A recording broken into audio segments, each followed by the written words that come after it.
Boa tarde a todos. Meu nome é Anderson Henrique, sou zootecnista formado pela Universidade Federal de Lavras, a UFLA, especialista em vigilância sanitária na qualidade de alimentos pela FAVENE, mestre em ciência dos alimentos pela UFLA e atualmente doutorando em ciência dos alimentos também pela UFLA. Hoje eu trago uma palestra que é intitulada Como compostos naturais na conservação de peixes. Logo no início, eu estarei falando um pouco sobre os pescados, a definição de pescados, os tipos de pescados e o início da deterioração que ocorre particularmente nos peixes, por serem um dos grandes representantes dos pescados. Em seguida, eu estarei falando um pouco sobre os óleos essenciais, esses aditivos naturais que têm despertado o interesse das indústrias de alimentos. E por último, eu estarei relatando as pesquisas científicas que são desenvolvidas no Departamento de Ciência dos Alimentos da Universidade Federal de Lavras e alguns artigos que foram publicados recentemente utilizando os óleos essenciais na conservação de pescados, para prolongar a vida útil de peixes e frutos do mar. E antes da gente iniciar todo esse processo de deterioração que ocorre particularmente nos peixes, eu gostaria de iniciar a apresentação com uma pergunta investigativa e gostaria de perguntar para vocês: o que vocês entendem sobre a palavra pescados? O que significa a palavra pescados para vocês? De acordo com o Regulamento de Inspeção Industrial e Sanitária de Produtos de Origem Animal, o RISPOA de 2017, pescado é todo animal que vive em ambiente aquático, seja ele um ambiente de água doce ou de água salgada, ou um animal que passa uma parte da vida na água e uma parte da vida na terra, como exemplo a criação de rãs, e também a criação de jacarés, que são animais que passam uma parte da vida na terra e uma parte da vida na água e que também servem para a alimentação humana. Nós temos também como representantes dos pescados os moluscos, como as lulas, os polvos.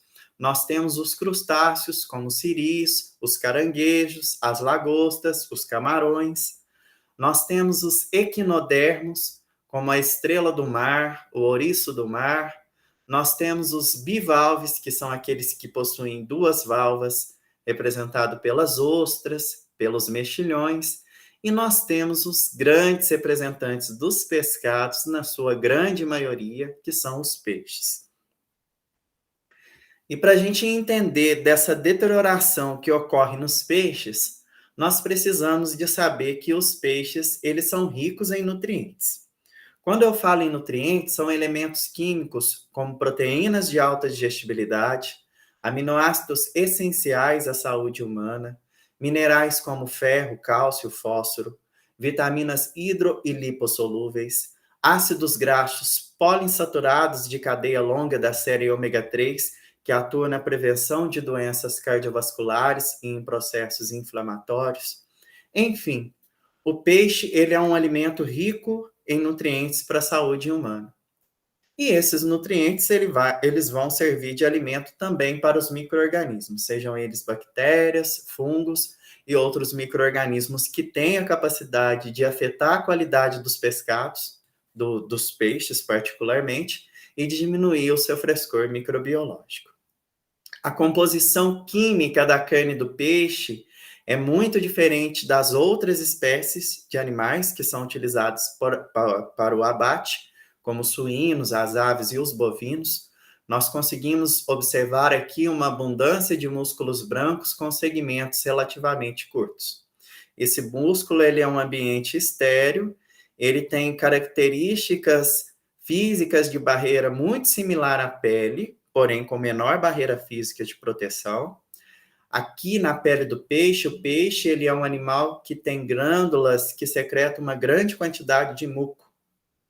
E nesse muco nós encontramos uma glicoproteína chamada mucina, que vai servir de alimento para os micro-organismos proteolíticos, como o gênero Clostridium, em ambiente anaeróbico, e para as bactérias deteriorantes, bactérias do ácido lático, que têm a capacidade de causar modificações no odor e no sabor deste alimento.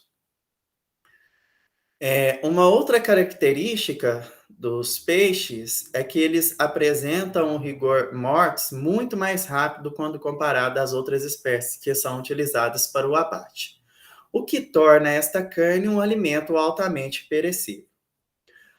Por exemplo, o que seria esse rigor mortis? Para quem não sabe, o rigor mortis, ou também chamado de rigor cadavérico, que é um enrijecimento da carne, ele ocorre em todos os tipos de animais, inclusive nós, seres humanos. Esse rigor mortis é o consumo do glicogênio. O que é o glicogênio? Ele é um polissacarídeo que está armazenado no fígado e também no músculo. Então, esse glicogênio ele é consumido, ele é transformado em ácido lático e esse ácido lático ele vai acidificar a carne. Diferentemente das outras espécies, nos peixes, esse rigor mortis ele acontece em 5 a 6 horas e dura cerca de 30 horas. Por exemplo, se esses peixes eles sofrerem algum estresse, até mesmo ali no tanque, eles vão consumir esse glicogênio, produzir o ácido lático que vai acidificar a carne. Os peixes eles são animais que se estressam, que se debatem muito antes e durante o abate, que faz com que tenha esse consumo do glicogênio, produção do ácido lático e acidificação da carne. Como a acidificação ocorre rápido, torna esse alimento altamente perecível. Então, a carne do peixe ela é um alimento altamente perecível. Como eu disse, aqui a carne do peixe, o músculo aqui, ele é um ambiente estéril. E ele vai estar sujeito à deterioração por micro-organismo após um processo chamado autólise. Ou seja, todos os mecanismos vitais do animal, esses mecanismos eles irão parar, mas as enzimas, elas vão continuar agindo nos tecidos e nas vísceras, as proteases sobre as proteínas e as lipases sobre as gorduras, e vão causar a hidrólise de nutrientes. Os ácidos graxos livres produzidos, eles continuam sendo autooxidados, o que gera uma coloração amarelada e um odor extremamente desagradável no peixe. E faz com que tenha processos químicos, físico-químicos e físicos irreversíveis na própria carne do peixe. Existem vários fatores que vão estar influenciando a multiplicação de micro-organismos nos pescados, em geral, como o método de resfriamento, o tempo de arraste, as condições de processamento e comercialização, a área de captura, o tipo de captura, enfim, são vários fatores que vão estar influenciando a multiplicação por micro-organismos. Nós sabemos que os peixes e outros tipos de pescados, eles são animais que são capturados e são armazenados no gelo, na água do mar, na salmoura a menos 2 graus Celsius. Nós sabemos que se essa salmoura for reutilizada novamente, pode ser que haja uma contaminação cruzada. Se essa salmoura não circular livremente, pode favorecer um ambiente anaeróbico, onde a gente vai encontrar espécies, o gênero Clostridium presente, que são bactérias proteolíticas. Aqui eu só ressaltei a formação de bases nitrogenadas voláteis, que estão muito associadas a peixes de água salgada, como o bonito, o atum e a cavalinha, como o óxido de trimetilamina e a trimetilamina. O óxido de trimetilamina e a trimetilamina, eles são frações, azotos não proteicos, pedaços de aminoácidos, nucleotídeos, que estão presentes naturalmente ali na carne do animal. O óxido de trimetilamina, nós não conseguimos sentir tanto o odor dele. Só que por ação de bactérias como Shevanella putrefaciens e Photobacteria fosfório, esse óxido de trimetilamina, ele é reduzido a trimetilamina, o que gera um odor extremamente desagradável aos peixes. Por que eu citei essas bases nitrogenadas voláteis? Porque quando a gente utiliza alguma substância natural, um aditivo natural, como os óleos essenciais, na formulação de um determinado produto de peixe, ou até mesmo em um revestimento para prolongar a vida útil de peixes e frutos do mar, nós conseguimos observar a redução dessas bases nitrogenadas voláteis, que são indicadores de qualidade. Então, nós conseguimos quantificar essas bases nitrogenadas voláteis. Existem vários micro-organismos que podem estar afetando a qualidade dos pescados e diminuindo o seu frescor microbiológico. Desde pseudomonas, aeromonas, Shevanella, Cinetobacter, Morachella, Shigella, Clostridium, Vibrio, Staphylococcus e Bacillus. Clostridium, Bacillus são bactérias formadoras de esporos. Vibrio, muito associada ao consumo de mariscos, por isso os mariscos eles devem ser bem cozidos. Staphylococcus, associado à manipulação inadequada do pescado dentro da indústria. Listeria monocytogenes, uma bactéria psicrotrófica, uma bactéria resistente às condições inóspitas que são impostas pelo ambiente, uma bactéria capaz de causar um ciclo intracelular grave de infecção à saúde dos seres humanos e capaz de se multiplicar nos produtos após o processamento. É uma bactéria aí emergente que já tem sido isolada em indústrias de processamento de peixes. Salmonella e Escherichia coli, duas bastonetes gram-negativas, habitantes do trato gastrointestinal de animais. São bactérias que estão associadas à água poluída, à matéria fecal. Nós temos algumas legislações para controlar esses micro-organismos, como a FDA, que preconiza uma temperatura inferior a 4,4 graus Celsius para peixes frescos. Nós temos a FAO, que preconiza uma temperatura de menos 0 graus Celsius para pescados refrigerados. E essas legislações, elas indicam que a temperatura ela deve ser frequentemente monitorada para não ter a multiplicação de micro-organismos. Nós temos a Comissão Internacional de Especificação em Microbiologia de Alimentos, que estipula um limite máximo tolerável de 10 elevado à sétima potência de micro-organismos aeróbios mesófilos. É muito importante essa quantificação, porque dá uma ideia geral da população bacteriana que está presente ali no pescado, de aeróbios mesófilos, e das condições de processamento e manipulação daquele alimento dentro da indústria de peixes. E para os fungos e leveduras? E para os micro-organismos do grupo dos psicrotróficos? Nós temos alguma legislação?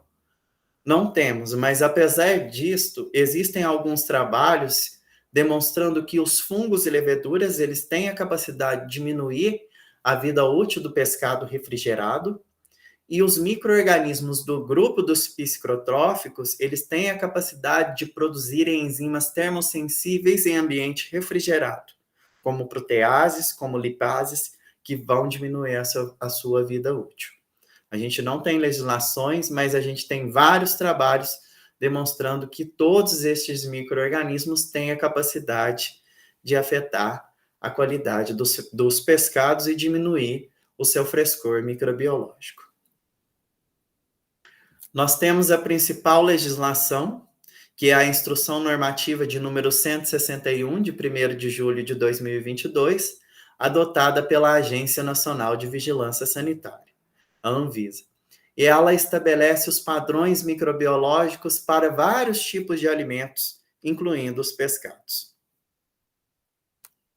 E temos categorias específicas. Ela pode ser acessada diretamente pela internet, para pescados, peixes, crustáceos, moluscos, miúdos, ovas, moela, bexiga natatória, cru, temperado ou não, fresco, resfriado ou congelado. Aqui eu só vou ressaltar os principais micro-organismos que são exigidos pelos pescados. Salmonella, como eu já citei, contagem geral de Staphylococcus coagulase positiva em grama, Escherichia coli para produtos não consumidos crus, já falei sobre a Escherichia coli, Salmonella, sobre o estáfilo, e Escherichia coli para produtos consumidos crus. Então, aqui a gente tem padrões microbiológicos. Para a Salmonella, vocês conseguem observar um N igual a 5, aqui, para ambos os micro-organismos. O que seria esse N? São N alíquotas coletadas. N embalagens coletadas, N unidades analíticas coletadas.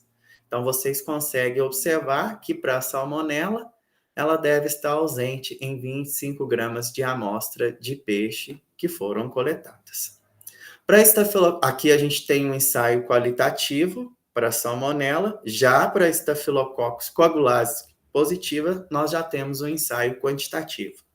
Ou seja, estamos quantificando as colônias que foram formadas nas placas. Então, a gente vai ter limites, valores.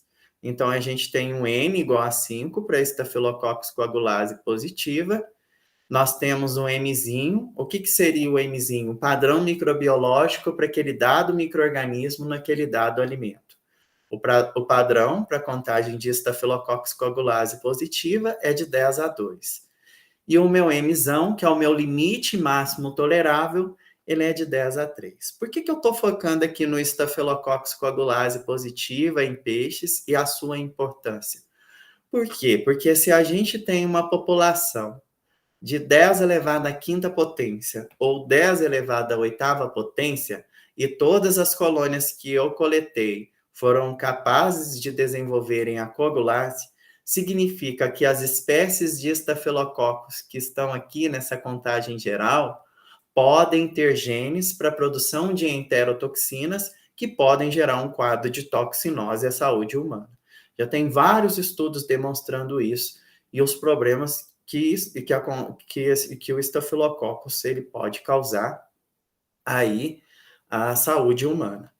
Para Escherichia coli, para produtos não consumidos crus, temos um padrão de 50 e um limite de 5 vezes 10 a 2. Para Escherichia coli, para produtos consumidos crus, um padrão de 10 e um limite de 10 a 2. Aqui é só para ressaltar os micro-organismos que são exigidos pela atual legislação. Então, são muitos micro-organismos, são muitos fatores que têm a capacidade de causar uma modificação na qualidade dos pescados e diminuir o seu frescor microbiológico. E para controlar todos esses micro-organismos, as indústrias elas têm utilizado aditivos químicos. Só que estudos têm demonstrado que esses aditivos químicos eles podem causar algum efeito mutagênico ou carcinogênico à saúde do consumidor. Com isto, os estudos eles têm se focado em substâncias naturais, como os óleos essenciais. E para a gente entender sobre os óleos essenciais, nós precisamos saber que as plantas e os micro-organismos, eles são seres capazes de produzirem vários compostos químicos. E estes compostos químicos, eles não exercem uma função específica dentro do metabolismo celular, apresentam estruturas químicas, umas diferentes das outras, e têm várias atividades biológicas, antimicrobianas, antioxidantes, secrolíticas, ansiolíticas, enfim, várias atividades antimicrobianas, os compostos químicos que são produzidos pelas plantas e pelos micro-organismos. E dentre esses compostos químicos, destaca-se os óleos essenciais, que são produzidos pelas plantas, principalmente as plantas aromáticas, que foram plantas que evoluíram através da comunicação com outros tipos de seres vivos, que têm diversas atividades biológicas. De acordo com a ISO, os óleos essenciais são substâncias obtidas das plantas ou de suas partes por métodos de hidrodestilação ou arraste a vapor. Nós conseguimos obter também o óleo essencial através da maceração de pericarpos de frutas cítricas, só que sem envolver a parte de aquecimento. Como características fisicoquímicas, os óleos essenciais são líquidos à temperatura ambiente, são oleosos, são voláteis, são insaturáveis à presença de luz, são ligeiramente incolores ou amarelados, com exceção deste óleo essencial, que é o óleo essencial da camomila, que tem uma cor azul, devido ao alto teor de camazuleno e azuleno, que são os principais compostos químicos encontrados no óleo essencial da camomila. Os óleos essenciais, eles podem ter diversos constituintes químicos, desde aldeídos, cetonas, peróxidos, lactonas, óxidos, entre outros, inclusive compostos com enxofre. Em vários locais das plantas estão depositados os óleos essenciais. Nós conseguimos obter o óleo essencial dos frutos, da semente, das flores, como exemplo, as flores da camomila, dos botões florais, das raízes, do cerne, como exemplo, o cerne da candeia, da casca da canela, da casca da laranja, da casca do limão, nós encontramos o principal composto bioativo, que é o limoneno. Enfim, em vários locais das plantas, nós conseguimos encontrar os óleos essenciais. E essa figura, ela demonstra claramente como que ocorre essa biossíntese de óleos essenciais. Conhecer esse metabolismo vegetal, esse metabolismo dos óleos essenciais, é extremamente importante. Por quê? Porque nós conseguimos saber como que cada composto químico ele é formado. Ela é muito complexa, essa biossíntese de óleos essenciais. Os óleos essenciais, eles são formados no metabolismo secundário das plantas e eles advêm do metabolismo primário. Ou seja, o metabolismo comum entre todos nós seres vivos, onde são formados macromoléculas como carboidratos, proteínas, ácidos nucleicos, lipídios, apesar de alguns lipídios serem sintetizados durante o metabolismo secundário. Mas, basicamente, através desse metabolismo da glicose, o ácido chiquímico, ele dá origem aos aminoácidos aromáticos fenilalanina e tirosina, que por atuação enzimática vai dar origem ao ácido cinâmico, que por reações de redução, oxidação e ciclização origina os diferentes fenilpropanoides. Pelo metabolismo da glicose, o acetil-CoA vai originar o ácido mevalônico, que pela via do mevalonato, através de várias reações enzimáticas, vão originar os monodiisesquiterpenos que compõem os óleos essenciais. O que interessa para a gente aqui é a rota do fenilpropanoide e dos terpenoides. Por quê? Porque os óleos essenciais, eles são formados pelos fenilpropanoides e terpenoides, que são os monômeros ativos dos óleos essenciais. Essa figura é apenas para demonstrar esse mecanismo de ação dos óleos essenciais sobre as bactérias.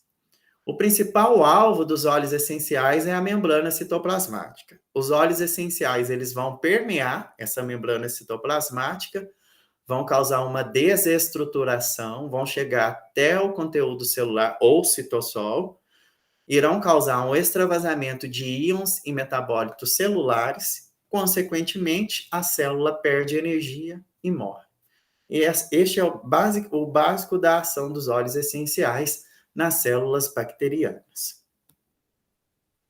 E estes óleos essenciais, eles podem ser aplicados na formulação de diversos tipos de produtos para a indústria de alimentos.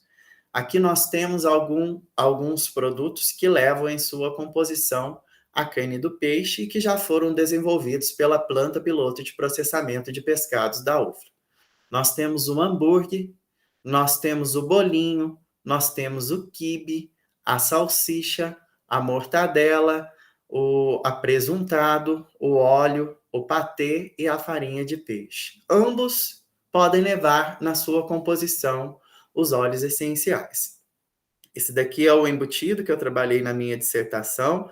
Eu citei aqui apresuntado, salsicha, mas a gente não tem uma legislação específica. Então, a denominação deste produto que eu utilizei na minha dissertação de mestrado, o artigo está em fase de publicação, foi um embutido cozido e curado de peixe que recebeu na sua formulação a emulsão de óleos essenciais. Na formulação deste produto foi utilizado a carne mecanicamente separada de tilápia, utilizando aí a linha de reaproveitamento de subprodutos da indústria de peixes. Então, as carcaças elas foram doadas, as carcaças após o processo de filetagem, estas carcaças elas foram lavadas e passadas na despolpadora para separar a carne do espinho.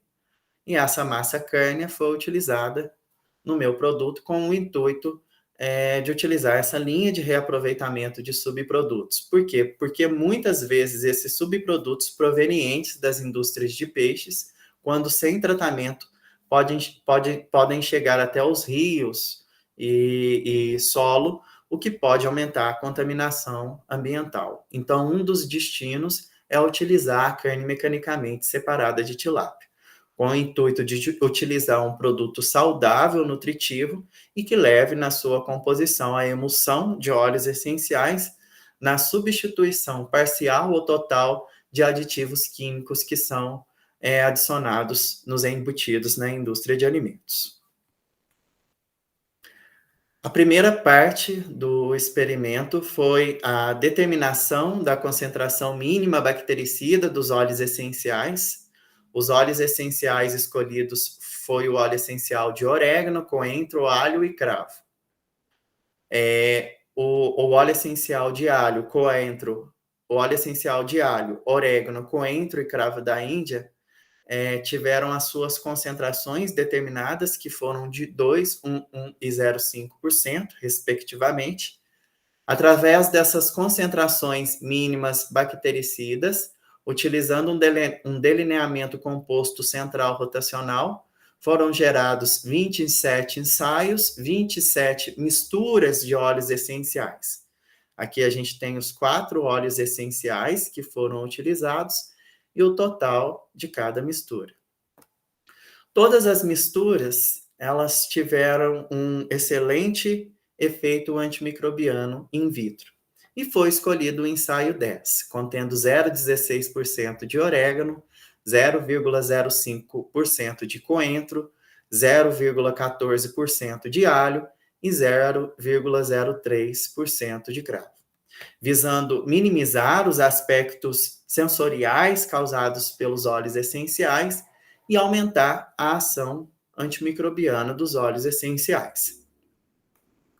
Aqui a gente tem as etapas de elaboração do embutido, mistura das matérias-primas cárneas, prensagem da massa, colocação da massa dentro da forma inox para presunto, cozimento em banho-maria, até atingir a temperatura de 72 graus Celsius, que é a temperatura utilizada para pasteurização de produtos cárneos, e o produto final. Neste embutido, foram utilizadas 2 formulações, uma formulação contendo 75 ppm de nitrito de sódio e uma formulação contendo 75 ppm de nitrito mais a emulsão de óleos essenciais. Aqui a gente tem algumas imagens, como a fragmentação das matérias-primas, os ingredientes. Nessa massa foi adicionada a emulsão de óleos essenciais, preparada com água destilada e Twin 80. Essa massa colocada dentro da forma inox para presunto, e aqui a gente tem o produto final. In vitro, os resultados foram muito bons, só que quando aplicado no produto, não foi observada uma redução significativa de unidades formadoras de colônia por grama de Listeria monocytogenes e bactérias do ácido lático, que também foram quantificadas. Aqui a gente tem uma imagem do produto final. Nós temos o produto que recebeu a emulsão de óleos essenciais e o produto controle. Entretanto, algumas alterações físico-químicas foram observadas. O produto que recebeu a emulsão de óleos essenciais, ele ficou mais claro durante o armazenamento, devido à reação do óleo essencial com o nitrito de sódio. Uma outra alteração físico-química que foi observada foi o aumento da oxidação lipídica. Quando esses óleos essenciais eles foram misturados, essa emulsão de óleos essenciais ela fez com que tivesse um aumento da oxidação lipídica e esses óleos essenciais eles agiram como pró-oxidantes. Aqui a gente tem a imagem dos embutidos durante o armazenamento, a gente consegue observar esse aumento da claridade que já é relatado em vários trabalhos da reação dos óleos essenciais com o nitrito de sódio, demonstrando aí que os óleos essenciais eles podem ser adicionados em produtos de peixe para conservar eles por mais tempo ou na substituição desses aditivos químicos que são adicionados na sua formulação.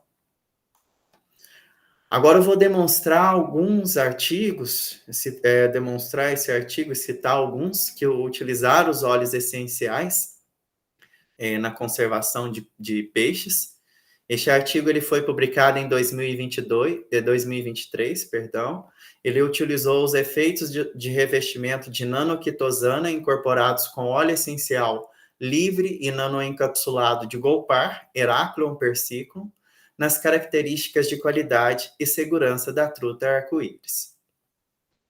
Essa planta, Heracleum persicum, é uma planta encontrada no Irã, na Artiga Pérsia, da mesma família das cenouras, Apiaceae.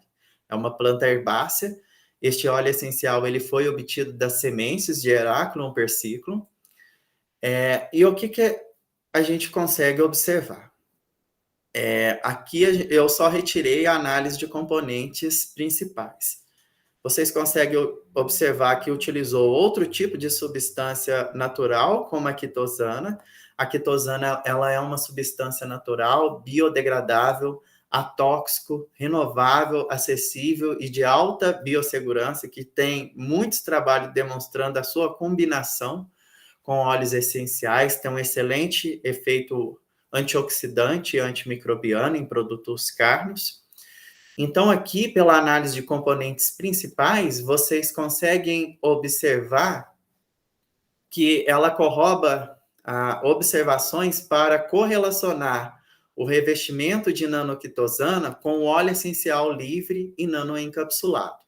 E as diferentes variáveis, como pH, valores de peróxido, oxidação lipídica, que é o índice de substâncias reativas ao ácido tiobarbitúrico, bases nitrogenadas voláteis, propriedades sensoriais, como descoloração, cor vermelha e forte odor, assim como a contagem de micro-organismos, como pseudomonas, bactérias do ácido lática e micro-organismos viáveis totais. A gente consegue observar que o PCA ele explicou 93,9% das variações dos conjuntos de dados. Ou seja, nós tivemos o eixo do componente 1 com um valor de 64%, o eixo do componente 2 com um valor de 13% e o eixo do componente 3 com um valor de 8%, respectivamente. Ao longo do eixo 1, nós conseguimos observar que todos os indicadores avaliados, tanto físico-químico, quanto microbiológico, quanto sensorial, eles tiveram uma correlação positiva. Inversamente, tiveram uma correlação negativa com o grupo tratado, com nanoquitosana e nanolipossoma e óleo essencial, e nanoquitosana e óleo essencial. Ao longo do eixo do componente 2, nós já conseguimos observar que houve uma forte correlação com os grupos tratados, sendo o tratamento com nanoquitosana e nanolipossoma e óleo essencial o tratamento que teve aí a capacidade de prolongar a vida útil do filé de truta armazenado sob refrigeração, demonstrando o potencial de utilização dos óleos essenciais na conservação de peixes. Este artigo ele verificou o efeito antimicrobiano da nanoemulsão de óleo essencial de louro em patógenos de origem alimentar e bactérias deteriorantes de peixes. Conseguiu observar que houve uma redução dessas bactérias. Vocês conseguem observar que os estudos têm sido voltados para o uso da nanotecnologia para prolongar a ação antimicrobiana dos óleos essenciais, minimizar os aspectos sensoriais causados pelos óleos essenciais. Nós sabemos que os óleos essenciais, eles têm diversos componentes químicos, são substâncias odoríferas que podem causar algum aspecto negativo sensorialmente naquele alimento. Aqui a gente tem uma revisão bibliográfica sobre a preservação de alimentos aquáticos usando filmes e revestimentos. Vocês conseguem observar que também os estudos têm sido voltados para o uso de filmes e também revestimentos comestíveis. Um excelente revestimento que já foi demonstrado é a quitosana. Este outro estudo que avaliou o efeito do óleo essencial de menta combinado com outras substâncias como a nisina, e verificou uma redução de bactérias em carpas prateadas picadas, e este outro estudo que utilizou um revestimento comestível à base de óleos essenciais e de cravo nanoemulsificado. O óleo essencial de cravo, ele é um óleo essencial que tem uma excelente ação antimicrobiana, e verificaram um controle de pseudomonas em filés de tilápia. Eu ressalto aqui no final que deve-se estudar os óleos essenciais para conservar os produtos de peixes, tanto a carne mecanicamente separada, quanto o próprio filé de peixe, com o intuito de atender os produtores dessas matérias-primas alimentares e também os consumidores dessas matérias-primas, através da prolongação da vida útil desses produtos. Eu queria agradecer ao Laboratório de Estudos em Microbiologia de Alimentos da Universidade Federal de Lavras, ao Núcleo de Estudos em Pescados da Universidade Federal de Lavras e ao Laboratório de Microbiologia de Alimentos e à Planta de Processamento de Pescados, também da Universidade Federal de Lavras. E as agências de fomento, CAPES, CNPq e FAPEMIG. Obrigado, qualquer dúvida, estou à disposição. E estas são algumas referências bibliográficas utilizadas.